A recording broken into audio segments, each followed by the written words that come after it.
Guys, i-update ko lang kayo guys ha. Itong car na to guys ay na-sold out na po. Nabili na po, nagkabayaran na po. Kaya ito guys, tatapusin ko lang guys yung video. Pakita ko lang sa inyo. Guys, sila boss ang bibili guys ng sakyan ni boss. Yan. Latest drive pa. Ayun yung mayari yun, nakasombrero. Ito yung bibili, sila boss sa loob. Yung nasa, yung driving, yung bibili. Yung nasa katabi lang nag-drive, si boss.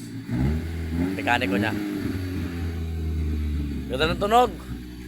Boss, ganda ng tunog no. Guys, yung ano nga pala guys, update ko kayo guys ha. Si boss, tingin ko mababayaran to ngayong araw eh. Kasi nga, kumuha yata ng pera na ipabangko. Ito ngayon oh. Ito guys, gumagana to guys ha. Yung sasay ko sa ina binibenta 55,000. Ngayon, yung bumili nito nakatawad yan. Hindi ay fixed na 55,000 nakuha. Nakatawad siya. Lower dyan guys ha. Lower do. Bago pa. Tara, pasok tayo guys. Papakita ko sa inyo yung trophy niya. Guys, pakita ko sa inyo guys yung trophy guys na kasama dito sa pagbili. Ito ngayon, yung mga magtatanong ngayon, ito na po yung last video ng sale car. Kasi nga, bibili na ito ngayong araw. Kasama na yan ngayon oh. May battery pa. Kasama na yung mga previous. Ngayon, wala naman silang gano'ng pinagawa kasi nga ayos naman. Kumbaga may inayos lang sa makina para may siguro naubos siguro nila tansya ko mga wala pang 4,000. Narinig ko yung mga pyesa 1.3, 1.6 ganon. So guys, pakita ko sa inyo guys.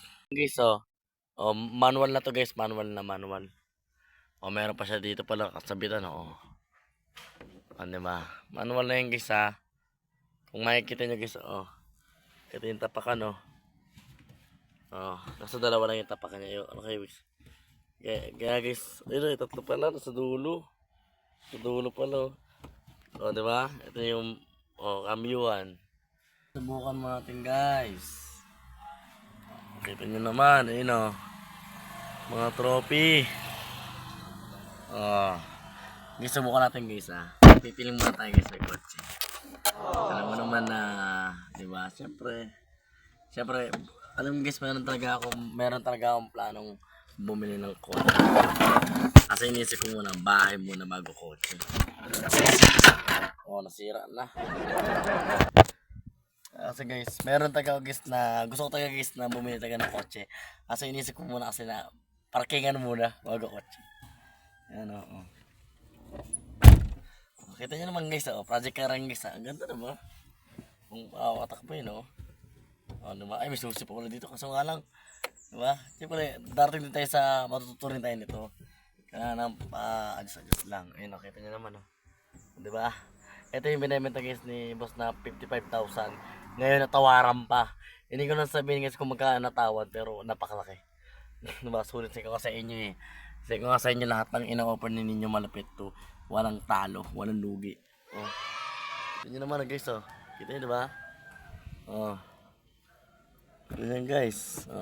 Kaya nga guys pag medyo maganda ka buhay ko, bili muna ako ng parkingan bago may sakyan, diba? Kasi mayroon kasi na may sakyan ka, wala ka naman parkingan, diba?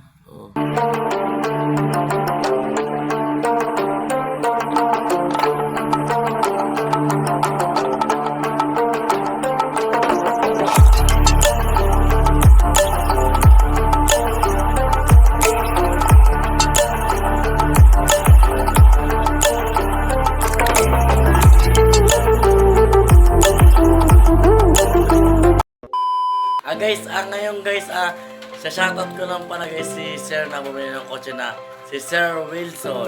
Hindi ko na po i-flex yung buong pangalan niya kasi siyempre, private naman. Salamat guys! The